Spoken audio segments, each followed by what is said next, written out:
Chapter 51 Lord Idris Morningstar English version. मैं पूछ रहा हूं कि तुम तमारा में क्यों हो। तुम्हारी माँ ने बताया कि तुम किसी को रिक्रूट करने की कोशिश कर रही हो। लॉर्ड इड्रिस ने सीधी बात कही। मैं बस देखने आया हूं, वो कौन है। शिया एक सेकंड के लिए फ्रीज हो गई। ऑर्थर और लेवाई की तरफ छोटी सी नज़र डाली, समझ गई कि उसका पूरा प्लान अब शायद सीक्रेट नहीं रहा। उसे पता था उसका फादर अपनी एजेंसी को लेकर बहुत स्ट्रिक्ट था। ब्लड हंटर्स एजेंसी में बिना उसके अप्रूवल के कोई भी रिक्रूट नहीं होता था, इसीलिए एजेंसी का नाम हमेशा क्लीन और पावरफुल रहा। शिया को लगा था वो असेंबली के दौरान ही इन दोनों को चेक करेगा। फिलहाल तो वो बड़े एक्सपीडिशन की प्रेपरेशन में बिजी होना चाहिए था। मैं बस इसे ट्रेनिंग के लिए लाई ही, ऑर्थर को आगे पुश करते हुए कहा। इसका पोटेंशियल एसएस है, पर कॉम्बैट स्किल्स बिल्कुल जीरो। कभी प्रॉपर वेपन ट्रेनिंग ली ही नहीं। आई सी, लॉर्ड इड्रिस ने शांत टोन में बोला। इधर आओ लड़के। ऑर्थर को ऑलरेडी प्लान समझा दिया गया था। अपने भाई के लिए रिकमेंडेशन लेटर सिक्योर करना है। वो ये मौका बर्बाद नहीं करने वाला था। उसने लेवाई की तरफ एक बार देखा, फिर सीधा लॉर्ड इड्रिस की तरफ चल दिया। सिर्फ एक दो कदम बाद ही वो पहली बार लाइफ में किसी के साथ कंपेयर होकर छोटा लग रहा था। वो, आप टीवी से भी ज्यादा बड़े हो। कौन सी जिम वर्कआउट करते हो? आर्थर ने सीधी तारीफ जैसी बात पूछ डाली। एकदम सन्नाटा छा गया। लेवाई और सबका चेहरा ट्विच कर गया। टोन थोड़ा ज्यादा कैजुअल था, पर लॉर्ड इड्रिस नाराज नहीं हुआ। उसने तो हल्की सी स्माइल भी कर दी। उसे तुरंत समझ आ गया आर्थर भी जिम फ्रीक है, बिल्कुल उसकी तरह। जिम वेट्स अब मुझ पर काम नहीं करते। अच्छा, मैं भी जिम के वेट्स मैक्स करने वाला हूँ। आर्थर एक्साइटेड हो गया। आप कौन से वेट्स यूज करते हो, बताओ ना, मैं भी ट्राई करूँ। आर्थर जब जिम मोड में होता तो उसके सामने प्राइम मिनिस्टर हो या बारबैरिक डे वॉकर, कोई फर्क नहीं पड़ता था। लॉर्ड इड्रिस को भी कोई प्रॉब्लम नहीं हुई। जिम कल्चर के रूल्स सिंपल होते हैं, अंदर सब बराबर, सिर्फ वेट ही जज करता है। तुम्हारी एज के हिसाब से काफ़ी बड़े हो, लॉर्ड इड्रिस ने एडमिट किया, पर मुझे डाउट है कि तुम उन वेट्स को हैंडल कर पाओगे। बिग वर्ड्स, मैं कभी किसी वेट से पीछे नहीं हटा। आर्थर ने अपना बाइसेप फ्लेक्स किया, वेन्स पॉप आउट हो गईं, बिल्कुल चैलेंज जैसा। लॉर्ड इड्रिस हंसा और बिना कुछ बोले अपना ग्रेट स्वॉर्ड आर्थर के पैरों के पास फेंका। आर्थर नीचे झुका। छब्बरदार कोल्ड फीलिंग उसके अंदर उतर गई। स्वॉर्ड देखकर उसकी रूह हिल गई। बहुत ऑब्वियस था, वो टीथ शार्क जैसे, मेटल पूरा मॉन्स्ट्रस, हैंडल इतना बड़ा कि सिर्फ लॉर्ड इड्रिस जैसे जायंट ही उसे पकड़ सकें। एक परफेक्ट बारबैरिक ग्रेट स्वॉर्ड, सिर्फ मॉन्स्टर्स को चीरने के लिए।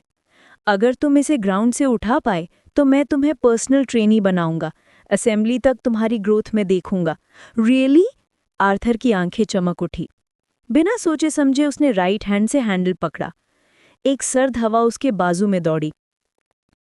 फिर अचानक स्वॉर्ड के साइड पर एक शार्क जैसी सफ़ेद आंख खुली, सीधा आर्थर की आंखों में झांकती हुई, और स्वॉर्ड ने ठंडी सी हंसी से कहा, गिरते मत बच्चे। आर्थर का दिल स्किप हुआ, पर उसने खुद को संभाला। ये मौका बार बार नहीं मिलता। एजेंसी ज्वाइन करना एक बात थी, लॉर्ड इड्रिस का पर्सनली ट्रेनी बनना 2 महीने के लिए भी, ये तो ड्रीम था। पर ड्रीम्स क्रम्बल भी होते हैं। आर्थर जितनी बार स्वॉर्ड उठाता, स्वॉर्ड बिल्कुल भी मूव नहीं होता। पूरा जोर लगाया, आंखें लाल हो गई, पर स्वॉर्ड 1 इंच भी नहीं हिला। छोड़ो आर्थर, डैड तुमसे मजाक कर रहे हैं। फिंचो 1 टन से ज्यादा वजन का है, सिर्फ मेरे डैड जैसे फ्रीक्स ही उसे लिफ्ट कर सकते हैं। अपने ही फादर को फ्रीक कह रही हो, कितनी रूड हो तुम। लॉर्ड इड्रिस हंसा। मैडम नईमा की तरह वो स्ट्रिक्ट नहीं था, उसे बस नाइट क्रॉलर्स का नाम सुनते ही खून खौल जाता। 1 टन, और ये इसे हिलके पे स्विंग करता है। लेवाई अभी भी शॉक में था। उसकी सील्ड स्कारलेट स्पिरिचुअल ऑरा पूरा माउंटेन जैसे फ्रेम में बंधा हुआ था। इस लेवल की फिजिकल अब्सर्डिटी समझना मुश्किल था, पर लॉजिकल भी, क्योंकि लॉर्ड इड्रिस उन कुछ ही हाई रैंकर एनहांसमेंट स्पेशलिस्ट्स में से एक था। एलिमेंटल या साइकी से फेमस होना ईजी था, एनहांसमेंट से ऑलमोस्ट इम्पॉसिबल।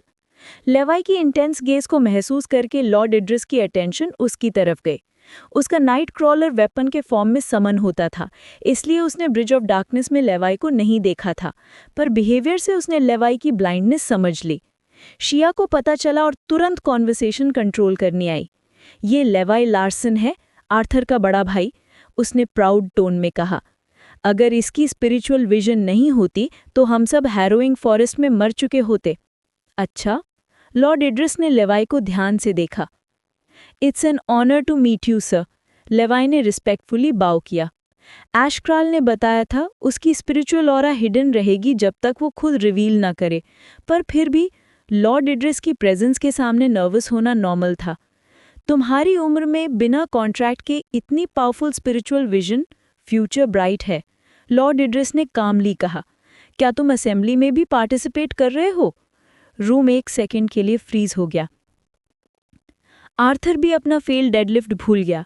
डैड, क्या बोल रहे हो? ब्लाइंड इंसान डे वॉकर कैसे बन सकता है? शिया ऑकवर्डली हंसी।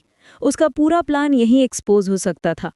लेवाई ने अभी इंटरेस्ट दिखाया तो सब खत्म। अगर उसने झूठ बोला और बाद में लेटर लेकर आ गया तो सब उल्टा पड़ सकता है। तुम सब यही सोचते हो? जमाल और सर्जियो कुछ बोलते उससे पहले आर्थर बोल पड़ा।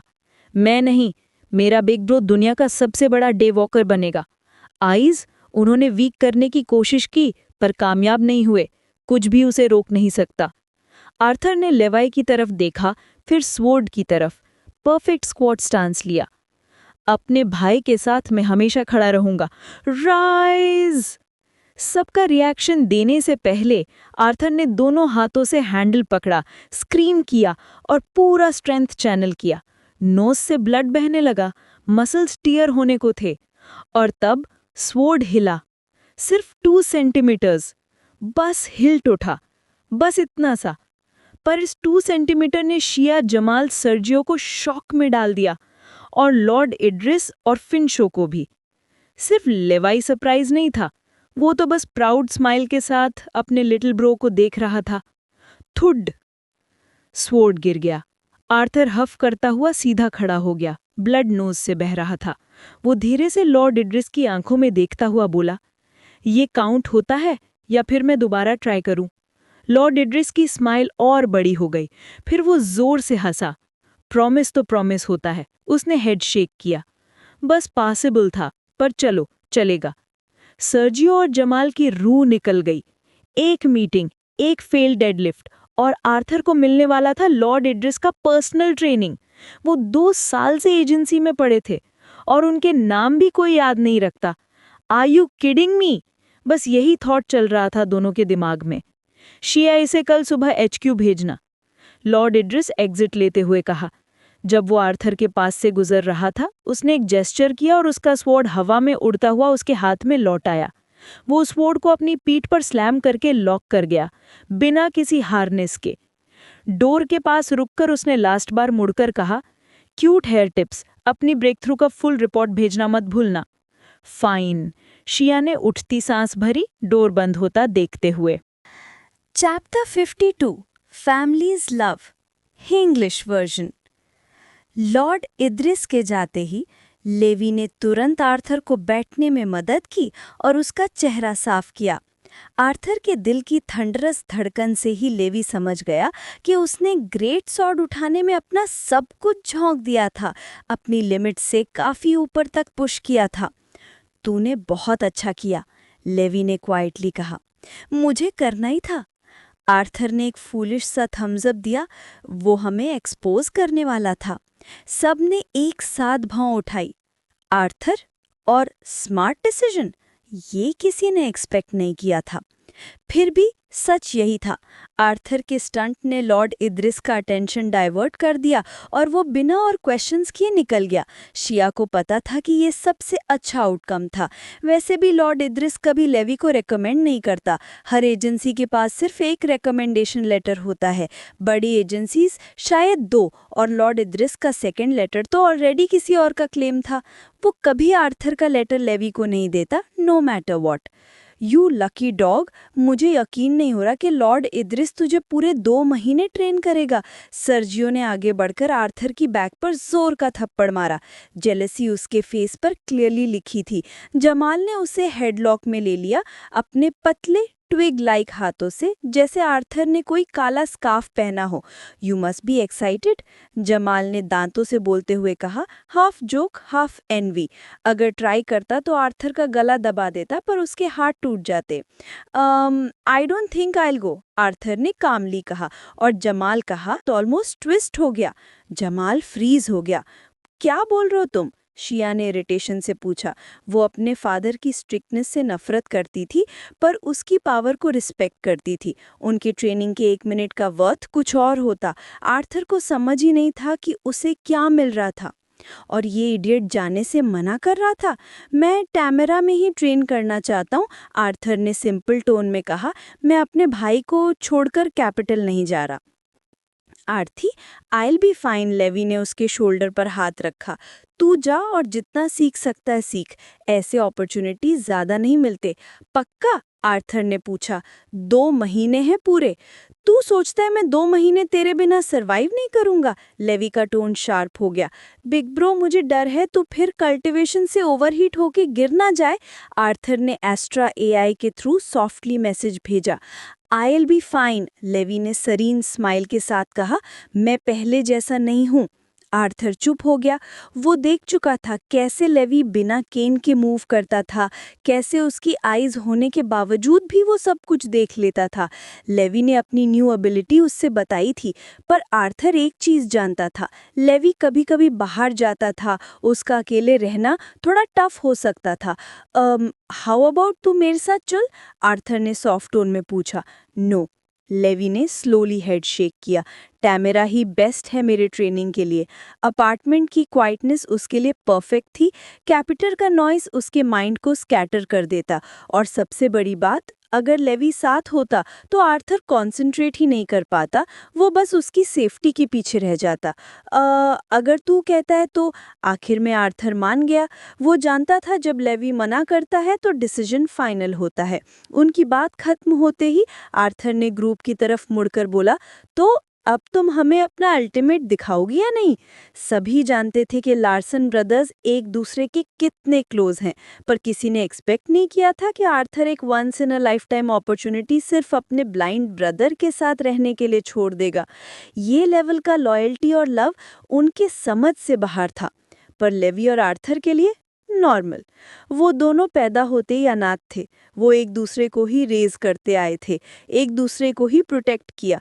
ऐसी ट्रायल सर्वाइव किए हैं जो पत्थर को भी पिघला दें। सॉरी, शिया ने फाइनली कहा। वो थोड़ी दूर चल गई, उसका माइंड कुछ हैवी हो गया था। परफेक्ट ब्रेक थ्रू का थ्रिल फेड हो चुका था। उसकी जगह कुछ खाली सा महसूस हो रहा था। क्या हुआ? ब्लीडर ने सॉफ्टली पूछा। कुछ नहीं, शिया ने झूठ बोला। वो जानती थी, पर कैसे एक्सेप्ट करती, कैसे बोलती कि जो लेवी और आर्थर के बीच है वही उसका सपना था। एक सिंपल सपना, फैमिली का प्यार, वो अश्योरेंस कि कोई तुम्हारे लिए दुनिया से लड़ जाएगा। उसके घर में तो सब कुछ एक कॉर्पोरेट मशीन था। Affection equal to results, success equal to existence, failure equal to erase. Levi और आर्थर स्ट्रेंथ, अथॉरिटी और लेगेसी ढूंढते थे। शिया सिर्फ लव्ड फील करना चाहती थी, पर यह सपना उनके गोल से भी ज़्यादा दूर लगता था। उसने अपने इमोशंस को दबाया, जैसे हमेशा सिखाया गया था, और बिना बोले उसने अपना क्रिम्सन क्रेसेंट ब्लेड ग्लाइव समन किया। उसके बालों के टिप्स क्रिस्टलाइज होने लगे, आंखें प्योर क्रिम्सन में चमकने लगे। एक परफेक्ट अपवर्ड स्वीप और ग्राउंड से massive blood crystal towers erupt हो गए। बूम! टावर्स स्टील डोर और वॉल से टकराए। पूरे सेंटर में शॉक वेव्स घूम गई। अगर शॉक एब्जॉर्बिंग बैरियर्स ना होते, पूरा ट्रेनिंग सेंटर बर्बाद हो जाता। शिया ने ग्लाइव नीचे किया, एक लॉलीपॉप मुंह में डाली और स्मोकिंग सीन से वॉक ऑफ कर गई। उसका फेस अनरीडेबल, उसकी छोटी फिगर का शैडो ब्लड टावर्स के ऊपर जायंट दिखता था, एक साइलेंट टेरिफाइंग स्ट्रेंथ की तस्वीर। शिया, दैट वाज ऑसम। होली, ये होता है अल्टीमेट। मुझे भी परफेक्ट एवोल्यूशन चाहिए। सर्जियो, जमाल और आर्थर सब उसकी तरफ भागे। पूरे ऑ में शिया ने हल्की सी स्माइल दी, पर उसका दिल वहां नहीं था। फिर एक क्वाइट वॉइस आया, it will be all right. वो मुड़ गई। लेवी खड़ा था, केन पर लीन किए, एक काम रीअश्योरिंग स्माइल के साथ। शिया ने ब्लिंक किया। उसने कैसे? वो सोच भी नहीं सकती थी कि लेवी ने उसकी हार्ट बीट और पल से उसके इमोशन सुन लिए थे। उसने एग्जैक्ट रीजन नहीं जाना, पर फील कर लिया था कि शिया को रीअश्योरेंस चाहिए, और उसने दे दिया। शिया कुछ सेकंड्स तक उसे देखती रही, फिर पहली बार जेन्युइन स्माइल के साथ स्लोली बोली, थैंक यू। थोड़ी देर बाद शिया ने डिस्ट्रक्शन को क्लीन किया। उसने हाथ हिलाया और क्रिस्टल टावर्स पिघलकर ब्लड के लिक्विड में बदल गए। ब्लीडर ने हंग्रीली सब कुछ एब्जॉर्ब कर लिया। सोलर एनर्जी से पावर्स मैनिफेस्ट होती थी, पर एक बार क्रिएट होने के बाद वो मैटर परमानेंट हो जाता था, शैडो लाइफ सीड की विल की वजह से। इसी वजह से ह्यूमैनिटी सिर्फ 1 सेंचुरी में रिकवर कर पाई थी। डे वॉकर्स ने आयरन, स्टील, ग्लास तक रीबिल्ड किया था, स्किल्स से, एबिलिटीज से। अगर वो नहीं होते तो वर्ल्ड अभी भी वेस्टलैंड होता, और सोलर एजेस सैंक्चुरीज का रोल भी बहुत बड़ा था, पर वो बात की बात है। रूम रिटर्न टू नॉर्मल होते ही शिया सबको एक स्मूथ स्टील वॉल के सामने ले गई। उसने कामली कहा, open up the Arsenal. Wall निचले हिस्से से हिस के साथ ओपन हो गई। ब्राइट लाइट्स ऑन हो गई। अंदर dozens of weapons, sword, spears, gauntlets, rifles, bows, सब रेडी पोजीशन में चमक रहे थे। डे वॉकर्स ऑलमोस्ट हर वेपन टाइप यूज कर सकते थे, इसीलिए ट्रेनिंग सेंटर्स में सब मिलता था। गोल सिंपल था, कैंडिडेट को अपना ट्रू वेपन टाइप ढूंढने में हेल्प करना, वो वेपन जो बाद में इवॉल्व हो सकता था, मे बी यूनिक वेरिएंट भी बन सकता था। आर्थर, शिया ने सीरियस टोन में कहा, तुम कल मेरे फादर के अंडर ट्रेन करोगे, तुम्हें पहले अपना वेपन चूज कर लेना चाहिए। क्यों? आर्थर ने पूछा। क्योंकि वो स्टबन है, शिया ने हाथ फोल्ड किया। मुझे डर है वो तुम्हें फोर्सेबली कोई वेपन थमा देंगे, saying it's for your own good. कई लीनिएज फैमिलीज में हर जनरेशन एक ही वेपन टाइप यूज करती थी। हाई रैंकिंग डे वॉकर्स बहुत डोमिनेटिंग होते थे। आर्थर ग्रिन कर दिया।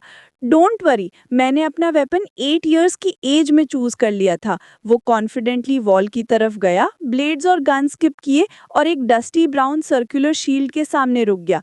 सबसे ओल्ड फैशन लुकिंग शील्ड। वो उसे उठाता है, अपने आर्म पर स्ट्रैप करता है और फुल प्राउड पोज में ग्रुप के सामने मुड़ता है। How do I look? Dashing, right? Chapter 53 उसके हथियार का फैसला। शील्ड? तो सीरियसली बोल रहा है? सर्जियो की आईलिड हिचकी। जमाल और शिया ने एक दूसरे की तरफ देखा, प्योर डाउट के साथ। शील्ड्स बेकार नहीं होते, पर वेपन कहने का मतलब ही कुछ और होता है, और शील्ड उस कैटेगरी में थोड़ा ऑड लगता था। हाँ, यही चाहिए मुझे, आर्थर मुस्कुराते हुए कहा, पुराना सा शील्ड झाड़ते हुए। मैं हमेशा से एक बड़ा शील्ड लेके चलना चाहता था, अपने परिवार और दोस्तों को पीछे छुपाकर प्रोटेक्ट करना। एक लंबी सी खामोशी। फिर किसी ने वो सवाल पूछ ही दिया जो सबके दिमाग में था। आर्थर, क्या तुम अपना फ्यूचर बचपन के ड्रीम पे बेस करने वाले हो? बचपन में सब हीरो बनना चाहते थे, दुनिया बचाना, लोगों को प्रोटेक्ट करना, पर बड़े होते ही सपने प्रैक्टिकली बदल जाते हैं। आर्थर का नहीं बदला। उसे छोड़ दो, लेवी ने मुस्कुराते हुए कहा, नरमी से। मेरे भाई ने अपना रास्ता बहुत पहले चुना था। बेस्ट है या नहीं ये मैटर नहीं करता, ये उसका है और हमें सपोर्ट करना चाहिए। वो आर्थर को कार्टून के शील्ड्स के साथ खेलते हुए बचपन से देखता आया था। लेवी को पता था ये दिन कभी न कभी आएगा, और ये भी पता था लॉर्ड इद्रिस भी आर्थर का डिसीजन नहीं बदल पाएंगे। ठीक है, शिया ने सांस छोड़ी, शील्ड ही सही। फिर उसने लेवी को देखा। और तुम्हारा वेपन, तुम्हारा डिसाइड हुआ? अभी नहीं, लेवी ने शांति से जवाब दिया। कुछ वेपन्स टेस्ट करना चाहता हूँ। गुड, वही एटीट्यूड चाहिए। शिया लेवी को आर्सेनल की वॉल के पास ले गई और एक एक वेपन का डिटेल बताने लगी। सच तो ये है, उसने सोचा समझा जवाब दिया। तुम्हारी कंडीशन से चॉइसेस थोड़ी कॉम्प्लिकेटेड हो जाती हैं। साइकी स्पेशलाइजेशन वाले डे वॉकर्स यूजुअली रेंज्ड या एब्स्ट्रैक्ट वेपन्स चूज करते हैं, पर तुम दोनों में से कोई यूज नहीं कर सकते। लेवी ने सर हिला दिया। उसे पता था, ब्लाइंड होने की वजह से रेंज्ड वेपन्स अबसर्ड थे, और जो एब्स्ट्रैक्ट वेपन्स रूटेड प्लेन में बनते हैं वो फिजिकल नहीं होते। Training impossible. मैं सॉर्ड, स्टाफ, ननचक्स, स्पीयर, ग्लेव और एक्स ट्राई करना चाहता हूँ, लेवी ने कहा। मैं खुद डिसाइड करना चाहता हूँ। All right. सब ने मिलके वेपन्स एक लाइन में रख दिए, dull and safe for training. Thank you, Levi ने हल्का सा झुक के बोला। अब तुम लोग मेरे भाई की हेल्प करो, मैं थोड़ा वक्त लूंगा। वो सब वापस आर्थर के पास चले गए, उसके शील्ड ड्रीम का मजाक उड़ाते हुए। लेवी ने हर वेपन को हाथ में लिया, उनकी मेटल की वाइब्रेशंस को फील किया। लो फ्रीक्वेंसी साउंड से वो ज़मीन और हवा का मैप बनाता रहा। सॉर्ड, स्टाफ, एक्स, ग्लेव, स्पीयर, एक एक करके। पर कुछ भी सही नहीं लग रहा था। वो खड़ा हुआ, स्विंग करता रहा। हैरानी की बात ये थी कि ब्लाइंड होने के बावजूद उसकी मूवमेंट बहुत स्मूथ थी। शिया भी हैरान थी। डैम, स्पेशल अवेयरनेस अच्छा है इसका, शिया ने धीमी आवाज में कहा। पर लेवी अंदर से फ्रस्ट्रेट हो रहा था। सॉर्ड की sound consistency zero, close range weapons risk के भरे। स्टाफ, स्पीयर, पोलाम ठीक थे, उनकी लंबाई से साउंड फीडबैक मिलता था। पर एक बड़ी प्रॉब्लम थी, 2 सेकेंड ट्रांसफॉर्मेशन रूल, जो एशक्राल ने उसे वॉर्न किया था। वो 2 सेकेंड्स बैटलफील्ड में मौत जैसा होते हैं। थक कर लेवी फिर से बैठ गया। वेपन्स उसके सामने बिखरे पड़े थे। उसने ग्रुप को ट्रेनिंग करते देखा, आर्थर को शील्ड के साथ अडैप्ट करते हुए। मेरे पास वो फीलिंग क्यों नहीं आती? क्यों कोई भी वेपन मेरा जैसा फील नहीं होता? उसने अपने वाइट केन को फोल्ड किया, फिर अनफोल्ड किया, चेन वाली हल्की सी क्लिक आवाज। और तभी आइडिया। इनसेन, इम्पॉसिबल, फिर भी परफेक्ट। याद रख, वो केन से 1 डेकेड से ट्रेंड था, वो उसका हिस्सा बन चुकी थी। क्या होगा अगर मैं? लेवी का दिल तेज धड़कने लगा। अगर मैं एक ऐसा वेपन बनाऊं जो केन की फॉर्म में हो पर स्टाफ की स्ट्रेंथ रखता हो? केन इक्वल्स कोई फिक्स्ड फॉर्म नहीं, chain mechanism, instant transformation, light weight और अडेप्टेबल। और फिर थॉट एक्सप्लोड हुआ। अगर हॉलो स्टाफ हो, अंदर चेन हो, तो वो बन सकता है एक bladed whip, flail, spear, axe, polearm, nunchuck, billy club, single या double edged sickle. Possibilities unlimited. Arthur जैसे शील्ड को अपना बनाया, लेवी ने अपना केन डेकेड से यूज किया था। कंफर्ट, बैलेंस, रिदम, सब परफेक्ट। यही है, यही मेरा हथियार है। लेवी ने स्टाफ को उठाया, केन को पकड़ा और ग्रुप की तरफ चला। डिसीजन हो चुका था। फिर बाद में घर पर। ट्रेनिंग के बाद दोनों ब्रदर्स घर आए।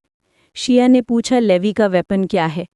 लेवी ने बस इतना कहा, अच्छा लग रहा है, बस इतना ही काफ़ी है। फिर बेसिक्स ट्रेनिंग शुरू हो गई। घर पहुंचकर आर्थर शावर लेने चला गया। लेवी बैठा और टेलीपैथिकली बोला, एशक्राल, मैंने डिसाइड कर लिया, अब क्राफ्ट करना है। फाइनली, एशक्राल ने जम्हाई लेते हुए कहा। जब आसपास कोई इंटेलिजेंट नाइट क्रॉलर नहीं था, वो सामने आया। उसका ऑरा पूरा एरिया जला देता था। सब पीछे हट गए। पहले वो बॉदर नहीं करता था, पर अब कोई लेवी के आसपास भी नहीं आ सकता था। तो क्या डिसाइड किया तुमने? एशक्राल ने पूछा। लेवी के चेहरे पर हल्की सी मुस्कुराहट आई। मैं तुम्हें दिखाऊंगा, एंसेस्ट्रल रूटेड प्लेन के अंदर। Chapter 54 testing the concept. लीवाई ने मेडिटेशनल पॉस्चर में बैठकर अपने टैटू को समन किया और चमकती हुई क्रिम्सन सीड पर हाथ रखा। तुरंत ही उसकी कॉन्शियसनेस झटके से खींच ली गई और सीड की स्पिरिचुअल डायमेंशन में डाल दी गई। पहले भी वो ये जगह देख चुका था, फिर भी उसका दिल कॉस्मिक क्रिम्सन ट्री को देखकर हमेशा की तरह हिल गया। ब्रेथ टेकिंग एज एवर, वो धीरे से बोलता हुआ क्राफ्टिंग प्लेटफॉर्म की तरफ चला, जो अब पहले से भी ज्यादा ऊंचा था। स्पिनिंग क्रिम्सन नॉनोगॉन ऑर्ब के सामने एशक्रॉल ने अपनी छोटी सी पैरों वाली विंग्स को फोल्ड किया और लीवाई के शोल्डर पर बैठकर बोला, सो। लीवाई ने कामली अपना पूरा विजन समझाया कि कैसे ये डिज़ाइन उसके ट्रांसफॉर्मेशन फॉर्म्स के बीच में एक स्मूथ ट्रांजिशन देगा। एशक्रॉल ने सोचा, फिर सिर हिला दिया, बुरा नहीं लग रहा। लीवाई मुस्कुराया। एशक्रॉल की अप्रूवल उसके लिए किसी स्टैम्प ऑफ गारंटी से कम नहीं थी। थोड़ी देर बाद एशक्रॉल ऑर्ब के अंदर गया और हाथ से इशारा किया, हाथ ऑर्ब के ऊपर रखो और अपनी डिजायर्ड वेपन इमेजिन करो, सीड बाकी हैंडल करेगा।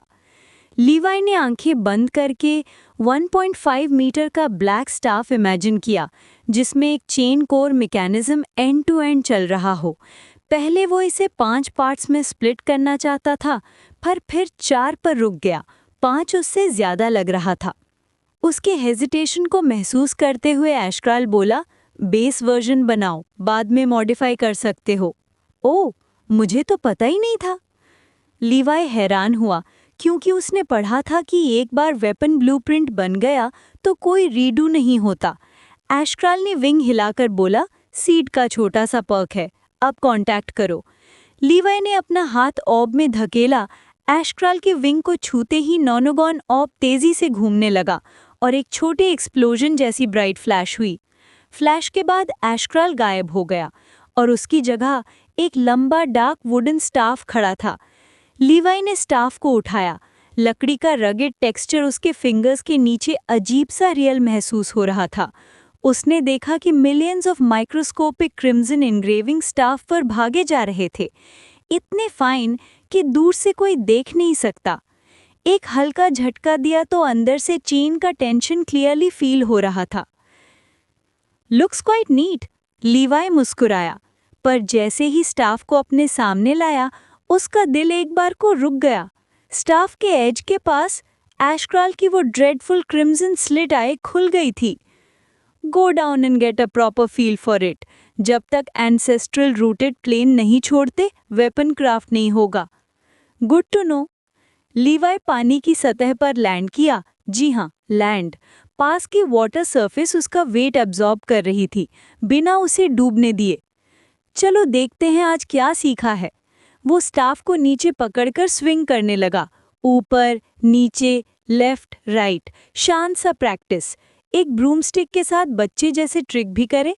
पर तब स्टाफ के सरफेस पर एक बड़ी सी ग्रिन बन गई और बिना वार्निंग के थर्ड, स्टाफ का टॉप पार्ट अलग होकर सीधा लीवाई के फेस पर जा लगा। अर्घ! लीवाई ने स्टाफ गिरा दिया, नाक को दोनों हाथों से पकड़ा हुआ। दर्द बिल्कुल रियल फील हो रहा था, ये स्पिरिचुअल डायमेंशन होकर भी। लगता है तुम्हारा कॉन्सेप्ट काम करता है, एशक्रॉल ने बिल्कुल इनोसेंट वॉइस में बोला।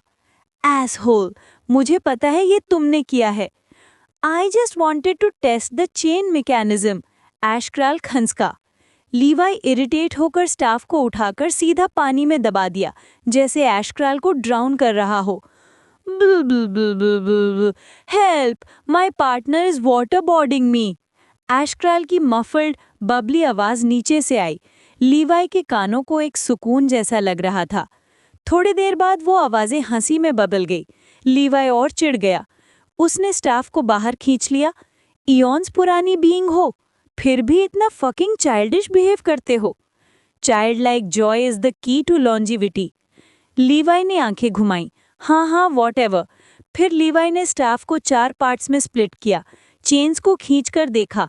अभी के सिस्टम में चेन की लेंथ स्टाफ की लेंथ से ज्यादा नहीं हो सकती थी। ये उसे इरिटेट कर रहा था।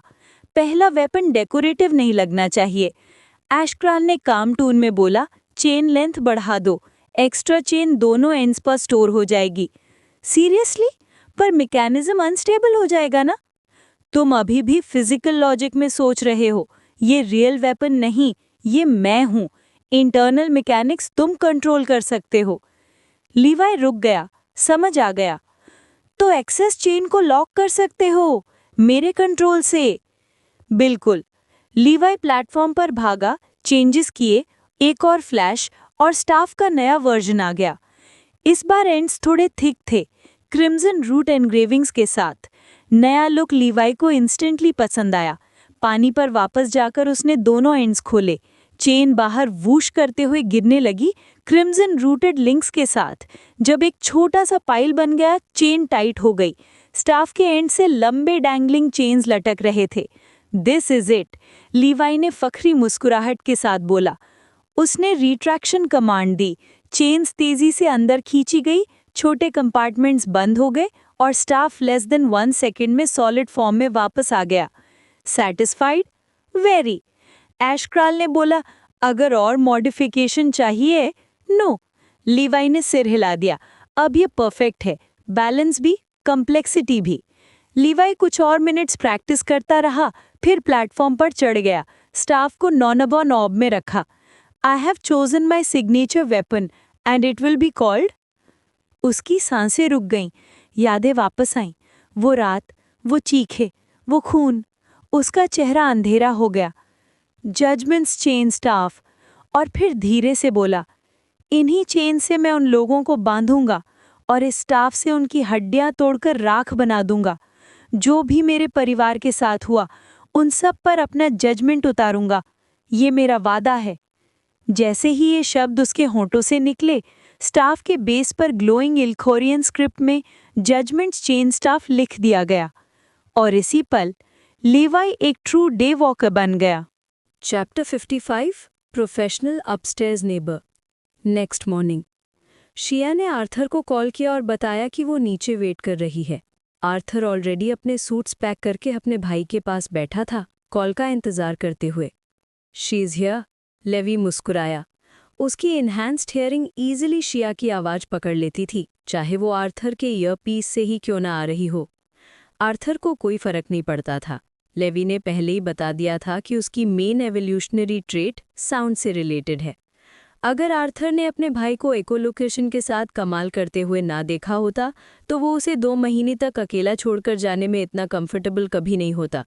उन दोनों ने अपने पेरेंट्स के मर्डर के बाद से हमेशा एक दूसरे का साथ दिया था और ये पहली बार था जब दोनों इतने दिनों के लिए अलग होने वाले थे। जा यार, शिया की पेशेंस कितनी थिन होती है तो जानता ही है। लेवी ने एक हल्की सी पुश दी, आर्थर की हार्टबीट में छोटी सी हिचकिचाहट महसूस करते हुए। Fine fine, I am going. Arthur ने बैग उठाया, डोर खोला। जाने से पहले वो मुड़कर लेवी की तरफ गहरा एक्सप्रेशन से देखा। मैं अगले 2 महीने जान तोड़ मेहनत करने वाला हूँ। मेरा गोल अभी भी सेम है, कॉन्ट्रैक्ट रिचुअल असेंबली में नंबर 1 रैंक। हाउ सरप्राइजिंग, मैं भी वही एम कर रहा हूँ। लेवी हंसता हुआ बोला। डे वॉकर बन चुका होने के बावजूद लेवी असेंबली सिर्फ अपनी अवेकनिंग को हाइड करने के लिए ज्वाइन नहीं कर रहा था। कॉन्ट्रैक्ट रिचुअल असेंबली साल का सबसे एंटिसिपेटेड इवेंट होता है और टॉप 5 कंटेस्टेंट्स को ऐसे रिवॉर्ड्स मिलते हैं जो किसी की एवोल्यूशनरी ग्रोथ को क्रेजी स्पीड पे एक्सेलरेट कर सकते हैं। नीचे वाले रिवॉर्ड्स थोड़े बेसिक होते हैं, कुछ 116 रेजेस कॉइन्स या ग्रैंड ट्रेनिंग सेंटर का माइनर डिस्काउंट, पर टॉप 3 वो प्राइसलेस होते हैं। 3rd place 1000 coins plus 10% discount 6 महीने के लिए। 2nd place 2000 coins plus 15% discount और 1st place 5016 Regis coins plus पूरे 1 साल का 30% डिस्काउंट। पर्सपेक्टिव के लिए हैरोइंग फॉरेस्ट में लेवी ने अपनी जिंदगी रिस्क में डालकर बेयरली 1000 कॉइन्स के मटेरियल्स निकाले थे। 30% डिस्काउंट अलोन उसे ज़्यादा सेविंग्स दे सकता था, इसीलिए बड़ी एजेंसीज अपने कैंडिडेट्स को पुश करते थे। ये प्राइस सोने से ज़्यादा कीमती था। Then I see you at the top. Arthur ने फिस्ट आगे बढ़ाई। Not if you fail the intelligence trials, Levi ने स्मग किया, फिस्ट बम करते हुए। एटलीस्ट मैं नेशनल टीवी पे पिटेगा तो नहीं, आर्थर हंसकर बोला और सूटकेस खींचते हुए चला गया। लेवी ने डोर के पास खड़े होकर अपने भाई को कार में बैठते देखा।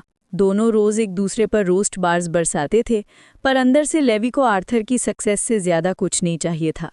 वो जानता था आर्थर में पोटेंशियल भरा पूरी भरा पड़ा है, पोटेंशियल जिसे सिर्फ लॉर्ड इड्रिस जैसा कोई अनलॉक कर सकता है। इसीलिए लेवी ने इंसिस्ट किया कि आर्थर जाए ताकि वो वापस और भी स्ट्रांग होकर आए। कार की इंजन की आवाज़ दूर होती गई। लेवी अपने आप से मुस्कुराया। देखते हैं किसकी वजह से किसकी पिटाई होती है। फिर वक्त तेजी से गुजर गया, जैसे एक गहरी नदी समुद्र में गिरती हो, स्टेडी, अनस्टॉपेबल, और पता ही नहीं चला कॉन्ट्रैक्ट रिचुअल असेंबली सिर्फ एक दिन दूर था। पिछले 2 महीने में या थोड़े कम में लेवी को एशक्रैल और शिया ने लिटरली हेल से खींचकर निकाला। रोज़ 5 घंटे शिया के अंडर स्टाफ कॉम्बैट के बेसिक सीखता, बाकी टाइम कल्टिवेशन और जजमेंट्स चेन स्टाफ को रिफाइन करता। क्योंकि अपना रियल स्टाफ बाहर समन करना रिस्की था, एशक्रैल ने एक ट्रिक सिखाई कैसे एंसेस्ट्रल रूटेड ग्राउंड्स को ओपन रखा जाए without unlocking the next इनेट ability. Second stage seed evolution तक पहुंचकर लेवी ने जानबूझकर नॉन-इवगन फ्लायर को इग्नोर किया, जिसमें ग्लोइंग एबिलिटीज उसके ऊपर हवा में फूल की तरह तैर रही थी, और वो एशक्रैल के साथ उस स्टिल ओशन प्लेन में ट्रेनिंग करता रहा। सीड को कोई फर्क नहीं पड़ता था रिवॉर्ड क्लेम हो या ना हो, पर एशक्रैल ने वॉर्न किया था सेकेंड स्टेज तक वो अपनी स्पिरिचुअल ऑरा को परफेक्टली इरेज कर सकता है। आगे बढ़ने पर पावरफुल बींग्स जैसे विलो ग्रोव उसे सेंस कर सकते हैं। और असेंबली 16 रेजेस सैंक्चुरी में हो रही थी, मॉन्स्टर से घिरी हुई। Better safe than sorry. Cultivation slow कर दिया था, पर लेवी ने ब्रिज ऑफ डार्कनेस में डार्क एनर्जी को फील करने की कोशिश चालू कर दी, but so far 0 success. Good side, Ashcroll की ब्रूटल ट्रेनिंग के चलते उसकी कॉम्बैट एबिलिटी स्काई रॉकेट हो गई। अब लेवी अपने अपार्टमेंट के सेंटर में खड़ा था, सिर्फ बॉक्सर्स में एक स्लीक ब्लैक ट्रेनिंग स्टाफ के साथ फ्लोइंग फॉर्म्स प्रैक्टिस कर रहा था। उसने पूरा लिविंग रूम खाली करके अपना पर्सनल डोजो बना लिया था। टिंग!